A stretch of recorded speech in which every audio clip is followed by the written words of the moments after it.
Nikate upala. Haya, fumua haya madude yote, tupa kabisa. Haya mazagazaga haya, peleka kwa waliokuletea. Sawa? Soma hilo eneo, soma tena. Soma. Inasema nini? Kujipamba kwenu. Sio kujipamba kwa nje. Yaani kusuka nywele. Kusuka nini? Nywele. Yaani sasa hivi ni injili ya vitendo. Amina sana. Tumechoka. Tunaomba mpaka mate na kauka hapa. Baba, maisha yangu, ndoa. Umebeba nywele juu ya nywele. Utakosa kubeba mwanaume juu ya mwanaume. Utakosa kubeba mwanaume juu ya mwanaume.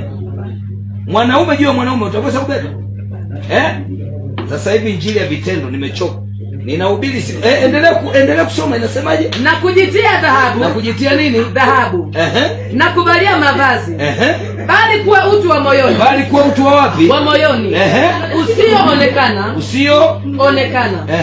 Kama mapambo yasiyoharibika. Kama mapambo yasiyoharibika. Endelea mbele kusoma. Yaani roho ya upole na utulivu iliyo ya thamani mbele za Mungu. Maana hivyo ndivyo walivyojipamba wanawake watakatifu wa zamani waliomtumaini nani? Mungu. Nyinyi huku kusuka, nani kawaletea kipofu huyu? Shetani mmoja. Nani kawaletea duniani? Watoto wa Kikristo.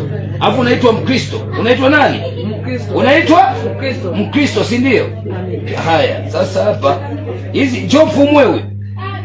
Njoo fumue, achane vizuri, funga nyuma vizuri kabisa nywele yako. Sio nywele juu ya nywele. Mnatuvalia manuksi, mabalaa, mikosi. Kesho unasema ndoa yangu baba, mimi ndoa nani?